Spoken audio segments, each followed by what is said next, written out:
Good morning, friends. Welcome to the daily trivia quiz, which is also known as Mind Gym. So, without further ado, let us start the quiz. The question will get displayed, and you need to hurry up to answer because you will be given only 60 seconds. So, let's begin our daily quiz. The first question is: in the year 1240, who led the Mongol army during the siege of Kiev and began assaulting the city walls with catapults, and the city fell to Mongol invasion after 8 days? Who was the leader of the Mongol army? And the time starts now.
Well, the Mongol army was a cauldron where nobody could survive.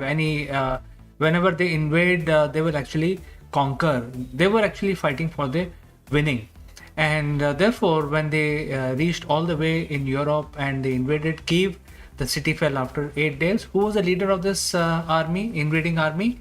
Let's find out if there are any answers. Chandrasen Singh says Batu Khan. Let's find out, Chandrasen, if your answer is right. Absolutely right, Chandrasen. Your answer is correct. And Batu Khan was a descendant of the Genghis Khan, who actually was given the responsibility of European sector, European theater among the Mongol, and he invaded Kiev and conquered it. Your answer is right, Chandrasen.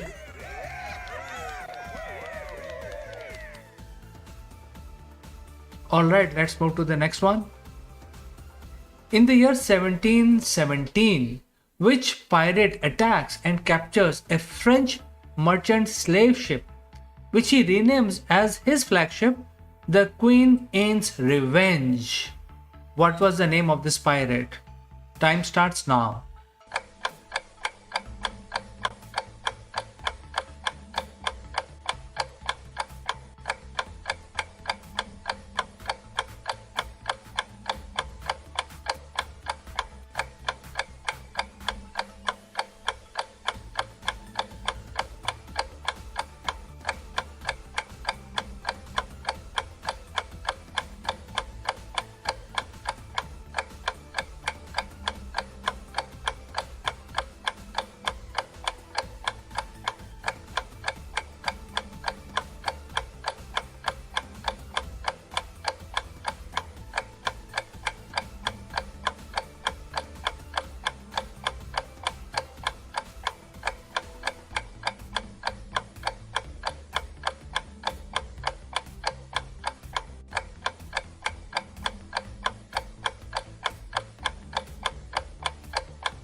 Well, it's a sort of open fact that the piracy was funded by the British royals because by these pirate attacks, which are independent of the country's attack, would make the enemy nations and navy weaker, and that is the strategy they followed. It's an open secret, never openly admitted. However, this pirate basically captures a French ship.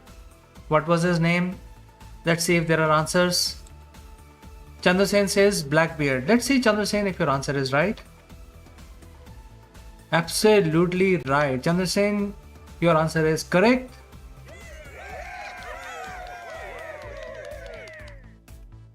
Let's move on. In the year 1921, Panama declares independence from which country?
Friends, this is a simple question because we know that the most of the Latin America and the South America was ruled by or colonized by one nation, and we know the answer. I think does not require much of thinking.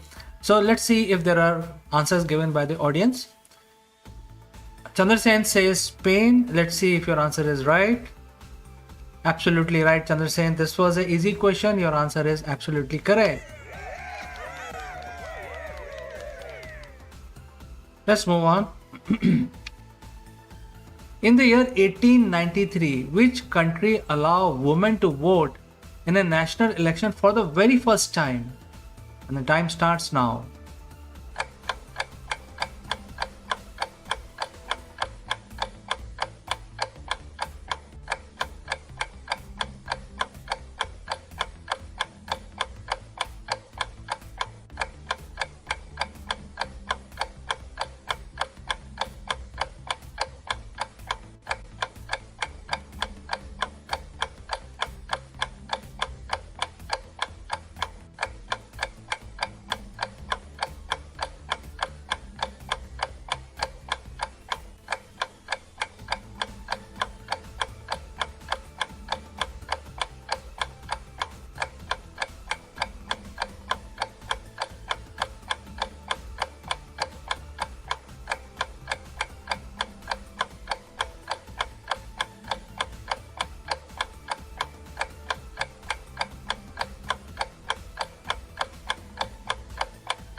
So, which country allows the women of that country to vote for the very first time in the world and showed to the world, this is a way to go? And Chandrasen says New Zealand. Let's see if your answer is right.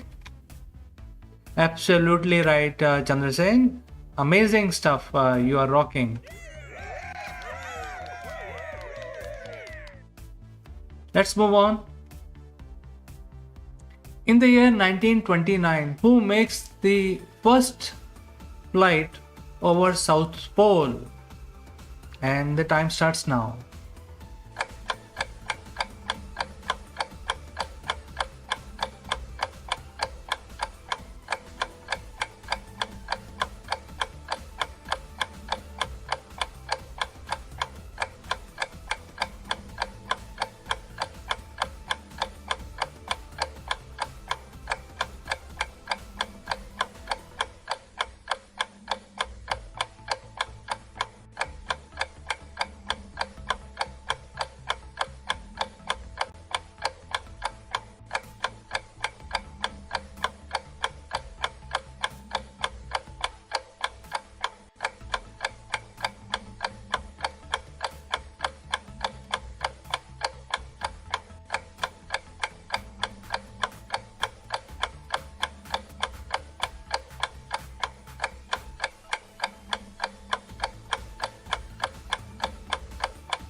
So the first person to flow over the South Pole, who was that person? Let's see what audience are saying. Chandrasen is saying Richard E. Byrd. Let's see, Chandrasen, if your answer is right. Absolutely right, Chandrasen. Your answer is correct.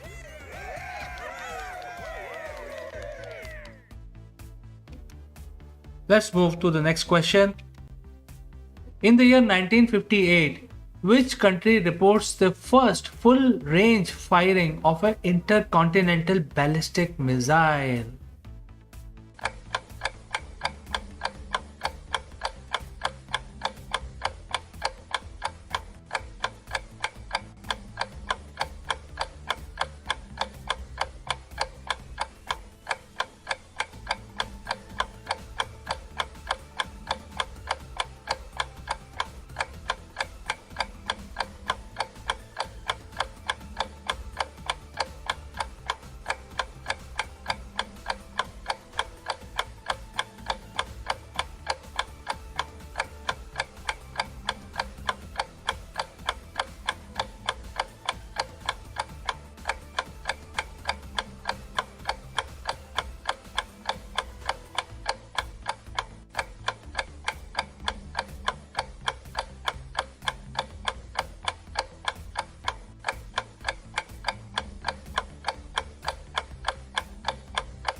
Intercontinental ballistic missiles are basically also known as ICBM in short, and they have the capability to strike the country on the other side on a other continent. So usually these ICBMs, when fired from ground, they actually fly like a rocket, go into the space, and then dive back into that country. That's how the ICBM works. It was basically a rocket science. It's a big deal. Which country completed the first full range end-to-end firing of ICBM and proved that the system works? I don't see any answer, so let me give you the answer. It is US, United States of America, which conducted the first full end-to-end full range ICBM launch. Let's move on to the next question. In the year 1967, who detected the first radio pulsars? Who detected the first radio pulsars? And the time starts now.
So friends, radio pulsars are known as radio pulsars because they were first detected using radio telescope, radio technology.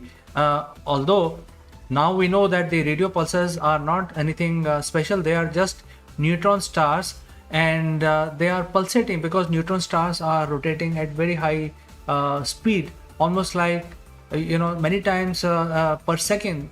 Some are rotating at 30 times per second, some are rotating more than that. Sometimes you get the neutron stars rotating at even 100 times per second, and therefore when you observe them you see these pulses, because whenever they complete one rotation you basically record one radio pulse here, and they are so far off, so they are not visible in the visible spectrum. As it is, they don't emit any visible light radiation. They emit a lot of gamma ray, X-rays, and the radio pulses. And when they were detected, since they were coming and visible only in the radio spectrum, they were known as radio pulsars. But who identified them for the very first time? The answer would be very, very surprising. Let's see if our audience have been able to crack this one. Chandrasen says Jocelyn Bell Brunel. Let's see if your answer is correct. Well, Jocelyn was just a postgraduate student, and her supervisor, Anthony Hewish, they were both at Cambridge University. They were not, regular scientists. They were just students, and they detected for the very first time the existence of neutron star, which at that time they called the radio pulsars.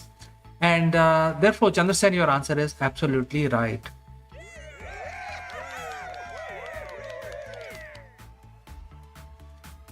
Let's move on. In the 1990, who is Singapore's longest serving prime minister who resigns? Longest serving prime minister of Singapore, what was his name?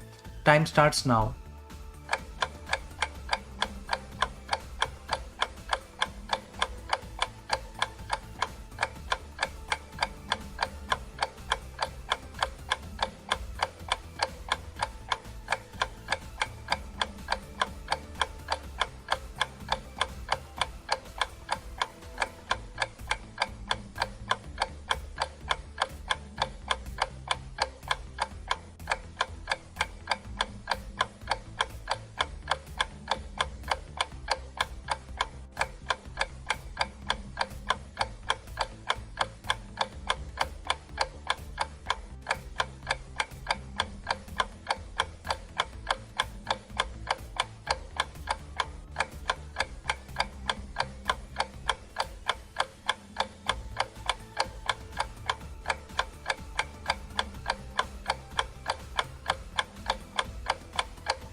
Well, Singapore is a new nation just like India, and their political system is also different than India's political system, and therefore they had a mechanism. They are a very small country. They had limited amount of citizens living in there. It's like just one country is equal to one city. So the longest serving prime minister's name. Let's see if people have been able to crack this one. Chandrasen says Lee Kuan Yew, but I suspect that this is not the way the Chinese pronounce it, but let's go ahead. Let's see if your answer is right. Lee Kuan Yew is the correct answer, Chandrasen. Your answer is right.